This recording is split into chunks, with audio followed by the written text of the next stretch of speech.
Hi hello నమస్తే welcome to my channel by. ఈ channel కొత్తగా చూస్తున్నట్టయితే ముందుగా సబ్స్క్రైబ్ చేసుకోండి. అలాగే నేను చెప్పే వీడియో మాత్రం అందరికీ షేర్ చేయండి భయ. అయితే రోజు మన టాపిక్ వచ్చేసి మన అలేఖ్య పికిల్స్ గురించి భయ. నిజానికి వాళ్ళ గురించి నువ్వెందుకు మాట్లాడుతున్నావురా అని చెప్పేసి మీరైతే అనుకోవచ్చు. నిజం చెప్పాలంటే నాకు కూడా ఇలాంటి వాళ్ళ గురించి మాట్లాడాలని లేదు.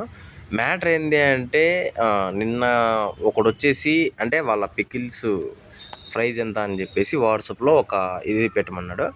వాళ్ళైతే ఒక మెనూ అయితే పెట్టడం అయితే జరిగింది. అంటే ఇంత రేట్లు అని చెప్పేసి ఒక మెనూ అయితే పెట్టడం అయితే జరిగింది.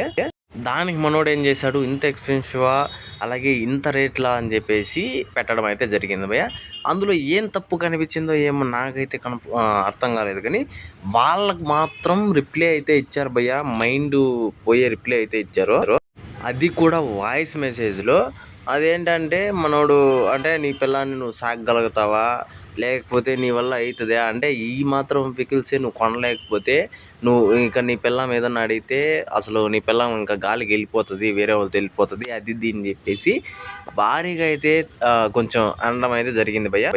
నాకు అది విన్న తర్వాత నిజంగా భారీ కోపం అయితే వచ్చింది. నేను అందుకే వీడియో అయితే చేస్తున్నాను. లేకపోతే వీళ్ళ గురించి మనం మాట్లాడుకునేంత టైం కూడా వేస్ట్. అయితే మ్యాటర్ ఏంటి అంటే వీళ్ళు ఇన్స్టాగ్రామ్లో ఎక్స్పోజింగ్ ఇచ్చుకుంటూ అలాగే వాళ్ళు ఇష్టం లేదు ఎక్స్పోజింగ్ ఇచ్చుకుంటున్నారో ఇంకోటి చేస్తున్నారో మనకు అవసరం లేదు. అయితే వాళ్ళు పికిల్స్ అయితే అమ్మడం అయితే జరుగుతుంది. ఎవడైనా కానీ రేట్ అడిగినాడు, ఓకే చెప్పినారు బాగానే ఉంది, ఇంత రేట్లా అని చెప్తే నువ్వు మరి అందులో ఏం తప్పుగా అనిపించిందో నాకు తెలియదు. కానీ ఒకవేళ తప్పుగా అనిపించినా నువ్వు అంటే ఇంకో రకంగా సమాధానం అయితే ఇచ్చిండొచ్చు. కాకపోతే నువ్వు డైరెక్ట్ ఇంకా నీ పిల్లాన్ని నువ్వు చూసుకోలేవు ఇంత దీనికి అది దీని చెప్పేసి డైరెక్ట్ నువ్వే వాడు ఏదో డబుల్ మీనింగ్లో మాట్లాడాడు అని చెప్పేసి నువ్వే చెప్పడం అయితే జరిగింది. ఇది ఎంతవరకు కరెక్ట్ అని నేనైతే అనుకుంటున్నాను భయ్య.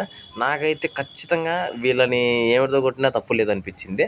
అయితే మీరేమనుకుంటున్నారో ఈ విషయం మీద కామెంట్లో తెలియజేసేయండి. మర్చిపోకుండా తప్పకుండా తెచ్చేసి